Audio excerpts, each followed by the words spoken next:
दोस्तों नमस्कार और आप देख रहे हैं न्यूज़ बकेट में आपका स्वागत है। उत्तर प्रदेश की सियासत लगातार गर्म होता जा रहा है। जिस तरीके से अखिलेश यादव और ओम प्रकाश राजभर लगातार अखिलेश यादव पे हमलावर हैं और हमारे साथ हैं आनंद तिवारी हैं और इनसे हम बात करेंगे कि जिस तरीके से ओम प्रकाश राजभर जिस तरीके से अखिलेश यादव को लेकर तमाम बातें कर रहे हैं।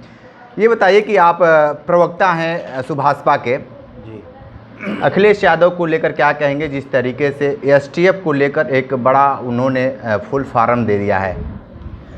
देखिए, एसटीएफ पे कोई भी सवाल, सारे सवाल बेबुनियाद हैं। एसटीएफ पे उन्होंने जो भी स्टेटमेंट दिया, एसटीएफ स्वतंत्र एजेंसी है। एसटीएफ किसी के दबाव में काम नहीं करती है, ना एसटीएफ किसी की सरकार के दबाव में काम करती है। एसटीएफ के निगाह में, एसटीएफ के रिकॉर्ड में जो अपराधी होता है एसटीएफ उसे मार गिराती है जी। लेकिन इस तरीके से जो राजनीति में, उत्तर प्रदेश की राजनीति में लगातार बौछार चल रहे हैं आरोप प्रत्यारोप के, आप क्या मानते हैं अखिलेश यादव 27 को लेकर किस तरीके से तैयारी कर रहे हैं? देखिए, उनकी तो नहीं पता, लेकिन जो एक चीज़ वो कहते हैं बार बार कि सरकार आएगी तो हिसाब होगा, सरकार आएगी तो हिसाब होगा, सरकार आएगी तो हिसाब होगा। न सरकार आएगी न हिसाब होगा। सरकार फिर भाजपा की रिपीट होगी और 350 से प्लस सीट भाजपा पाएगी। तो यही बातें तो 400 पार लोग कह रहे थे। यूपी में 80 की 80 बातें कह रहे थे, सिमट कर रह गए। देखिए, हम बताएं, वहाँ धोखा हुआ, वहाँ हम लोग 400 पार चिल्लाने लगे। उसमें कहीं न कहीं से आत्मविश्वास कार्यकर्ताओं का ज़रूरत से ज़्यादा बढ़ गया और वो सब भी लगे अपना सुस्ताने। वो उन सबों के मन में ये आया कि 400 पार चिल्ला रहे हैं तो 350 आएगा ही। लेकिन और दुष्प्रचार, विपक्ष का दुष्प्रचार कि 8500 रुपया देंगे खटाखट, 1 लाख रुपया देंगे हर 6 महीने पे, 25 लाख का वो कराएंगे इलाज। ये दुष्प्रचार, संविधान का डर दिखा दिया। संविधान, अच्छा ये बताइए, आप सम्मानित पत्रकार हैं, न्यूज़ बकेट एक सम्मानित चैनल है, आप ये बताइए संविधान बदल सकता है कोई? 400 पार कांग्रेस पाई थी, राजीव गांधी पाए थे, क्या उन्होंने संविधान बदल दिया? संविधान बदलना आसान नहीं है। जो संविधान की आप बात कर रहे हैं ये बीजेपी नेताओं के वाणी है, इसीलिए तो लोग कहे कि संविधान बदलने की बात करें तो 400 पा जाएंगे तो अपनी मनमानी करेंगे, इसलिए 400 पार की जो आंकड़ा है उसको कौन सा नेता बोला कि 400 पार हो जाएगा तो संविधान बदल जाएगा? भाजपा में कोई एक नेता बोला और वो नाक कटा दिया पूरी सरकार की। अयोध्या में वो सांसदी का चुनाव लड़ रहे थे, पता नहीं क्या भांग खाए थे, उन्होंने कह दिया कि 400 पार होगा, हम संविधान बदलेंगे, अयोध्या हार गई। जब दुष्प्रचार होगा तब जो है जी, ये लोकतांत्रिक देश है, यहाँ पे किसी का हुकूमत और सिक्का नहीं चलता। यहाँ जनता भगवान है, जनता की अदालत है, ये असली जनता की अदालत है ये। और यहाँ जरा सा भी कुछ अगर उल्टा सीधा उलझुल कोई बयान देगा तो जनता उसे नकार देगी और हरा देगी। आपके नेता भी तो बहुत बयानबाजी दे रहे थे जब वो मंत्री नहीं बने थे, तो अब तो उनके साथ में चले गए हैं, तो अब सीधे जो वार हो रहा है सीधे अखिलेश यादव पे हो रहा है। देखिए, वार प्रतिकार स्वभाव होता है राजनीति का, और राजनीति में अगर हमारा कोई विपक्षी है तो वो हमारी बड़ाई नहीं करेगा। ये तो एकदम आईक्यू की बात है। कोई भी सोच लेगा कि हम अगर सुहेलदेव भारतीय समाज पार्टी के सिपाही हैं तो हम सुहेलदेव भारतीय समाज पार्टी की ना बुराई करेंगे, ना सुहेलदेव भारतीय समाज पार्टी की जो बुराई कर रहा है उसको सुनेंगे, बल्कि जो बुराई करेगा उस पर और हमलावर होंगे हम जी। 1 नेशन 1 इलेक्शन की बातें आ गई है, भाजपा नेता बहुत खुश हैं और अभी सहयोग में हैं, क्या मानते हैं होना चाहिए? हम लोग भी बहुत खुश हैं। 1 नेशन 1 इलेक्शन से पहले फ़ायदा जनता को हम बता रहे हैं, फ़ायदा क्या है। ये जो बार हर 1.5 साल पे जो चुनाव आ रहा है, इससे जान बचेगी, निजात मिलेगी। एक चुनाव कराने में सारे कर्मचारियों की दुर्गत, पैसे की बर्बादी, ये देश का ही तो पैसा बर्बाद होता है ना। चुनाव कराने में बहुत पैसा बर्बाद होता है, ये देश का ही पैसा होता है। तो 1 नेशन 1 इलेक्शन से देश का बहुत बड़ा लाभ होगा, बहुत बड़ी शांति होगी। एक बार में सारे चुनाव हो जाएंगे, हद्दी हद्दा 2 बार में सारे चुनाव हो जाएंगे, तो आर्थिक स्थिति भी देश की मजबूत होगी और हमारे जो कर्मचारी, इसमें लाखों हजारों कर्मचारी बेचारे जो है फेंचकुर फेंकते हैं चुनाव कराने में, और उन सबों की भी जान बच जाएगी। अच्छा, ये आप कह रहे हैं गठबंधन की सरकार बनी हुई है केंद्र में, और मान लीजिए कोई अगर विधायक भाग जाता है, फिर इस स्थिति में क्या करेगी इस गवर्नमेंट? क्यों भाग जाएगा? क्यों भाग जाएगा? अपना सांसद हम ले लेंगे तो फिर आपका नहीं, कोई नहीं भागेगा। क्यों भागेगा? और सब आने के लिए तैयार हैं विपक्षवा में से। आपको बताएं, दिन में 3-3 बार मीटिंग करते हैं सब आके, मोदी जी से, अमित शाह जी से। वो सब आने को कहते हैं कि आने के लिए कह रहे हैं कि इंडिया गठबंधन की सरकार बन जाए। नहीं, हमारे यहाँ आने को, एनडीए गठबंधन में आने को, इंडिया गठबंधन वाले हमारे यहाँ से भागने की तो बात आप छोड़िए, उन्होंने आवे के तैयार हुन। हाँ, ये कैसे कह सकते हैं? लोग बहुत मजबूती के साथ लोकसभा चुनाव लड़ रहे हैं। असल में हम इसलिए कह रहे हैं ना कि हम सच्चाई बोल देते हैं, जनता जानती है, इसीलिए हमको सुनती है।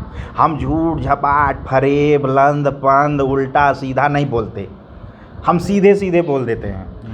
वहाँ इंडिया गठबंधन के सैकड़ों सांसद अमित शाह जी के टच में हैं। हाँ, यानी सरकार, अगर बहुमत की सरकार 100% सुरक्षित है तो ये गठबंधन की मोदी जी की सरकार 200% सुरक्षित है। लेकिन आपको चंद्रबाबू नायडू और नीतीश कुमार को जिस तरीके से बातें कर रहे हैं, अगर ये दोनों लोग अपनी हाथ खींचे तो नहीं लगता कि सरकार की? ये लोग हाथ नहीं खींचेंगे, बल्कि वहाँ से 2 लोगों का हाथ पकड़ के और लाने वाले हैं ये लोग। हाँ। अच्छा, अब तो आपको चुनाव सिंबल चाबी मिल गया है जी। इस चाबी से कितनी तिजोरी खोलेंगे राजनीति के जो अखाड़ा है 2027 में? इससे तिजोरी नहीं खोलेंगे। चाबी तिजोरी खोलने की चाबी नहीं है। ये शोषित, वंचित, पिछड़े पिछाड़े, दबे दबाए गए लोगों को मुख्य धारा में बहाने की चाबी है। ये इन लोगों के आवाज़ की चाबी है। जो हमारे हजारों लाखों लोग जो दबे कुचले दबाए कुचाले गए हैं, उन्हें मुख्य धारा में लाने की चाबी है। ये वो चाबी है। तो पीडीए तो वही बातें करे जो आप बात कर रहे हैं, पीडीए वो लगातार करते आ रहे हैं। नहीं, देखिए, हाथी का दांत खाए का और दिखावे का और, हम कैसे मान लें पीडीए? कैसे मान लें हम पीडीए? हाथी का दांत खाए के और दिखावे के और। हाँ, ओम प्रकाश राजभर पे भी तो ये कहा जा सकता है। कैसे कहेंगे? ओम प्रकाश राजभर जी वो जो कहते हैं वो करते हैं। वो तो कभी पीडीए सीडीए नहीं करते बेचारे। वो तो सीधे यही कहते हैं कि जो भी है वो किसी भी रादर का है। जातिगत जनगणना की बात कर रहे थे। हाँ, क्या होगा? जातिगत जनगणना होनी चाहिए, अच्छी चीज़ है। हाँ। फिर इस समय क्यों चुप हो गए हैं? जब से मंत्री बने फिर बोले नहीं, क्यों? अभी तो उन्होंने, हमको लग रहा है, हम लोग गाजियाबाद कार्यक्रम किए थे, वहाँ बोला उन्होंने। अभी बम्बई हमने कार्यक्रम किया था, वहाँ बोला उन्होंने। अभी हम लोगों ने रसड़ा केंद्रीय कार्यालय पे कार्यक्रम किया था, वहाँ बोला उन्होंने। अभी हमारे राष्ट्रीय प्रवक्ता अरुण राजभर जी का बयान था कि जातिगत जनगणना मोदी जी ही कराएंगे। ऐसा नहीं है। वो देखिए, हम लोग अपने, ये तो हो सकता है कि आप लोग अपने सहयोगी दल में तो थोड़ा सा उनको लॉलीपॉप देने के लिए आप लोग बोल देते होंगे। ओम प्रकाश राजभर दबाव में रहने वाले नेता नहीं हैं। ओम प्रकाश राजभर दबाव में रहने वाले नेता नहीं हैं। वही कैसे बात कर रहे हैं? आप दबाव की बात करते हैं। वही वो कहते थे कि आप गोरखपुर चले जाएंगे सरगी बजाने, आज उन्हीं की सरगी बजा रहे हैं। तो क्या कहते, विपक्ष में तो आदमी कोई भी रहेगा। वो अभी हमको इसका आपको जवाब दिए ना कि जो विपक्ष, जैसे हम सुभाषपा में हैं तो हम सपा को, बसपा को, कांग्रेस को, जो भी विपक्ष का नेता है, हम तो उस पर हमलावर ही रहेंगे ना, कि ये कहेंगे कि बड़ा बढ़िया हुआ उन्हें वोट देता, लोग सरकार बनाता। ये तो स्वाभाविक है।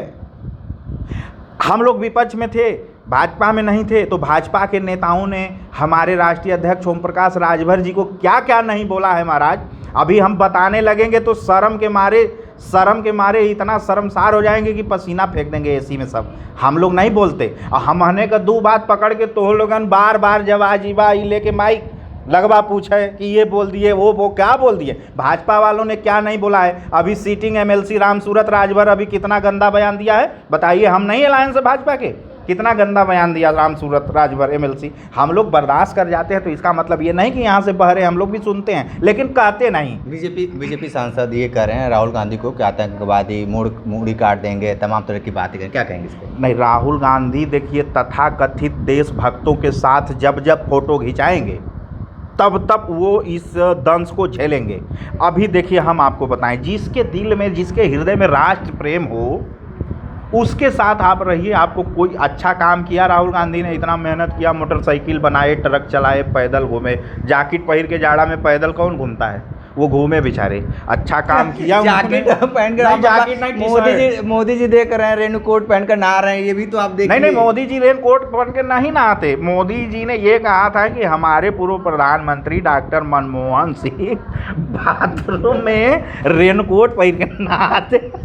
हाँ, उन्होंने ये कहा था। अच्छा, ये कहा था। लेकिन जिस तरह से एक ये बताइए, सवाल एक है बहुत इम्पोर्टेंट है कि आपकी जो पार्टी है, क्योंकि जो लोकसभा परिणाम आया वो तो आप देख ही रहे हैं, विधानसभा चुनाव को लेकर किस तरीके से तैयारी कर रहे हैं और क्या मंशा चल रहा है, क्योंकि देखा जा रहा है कि बिहार में भी चुनाव होने हैं और भी अदर में भी हुए हैं और अदर जगह भी हो भी रहे हैं।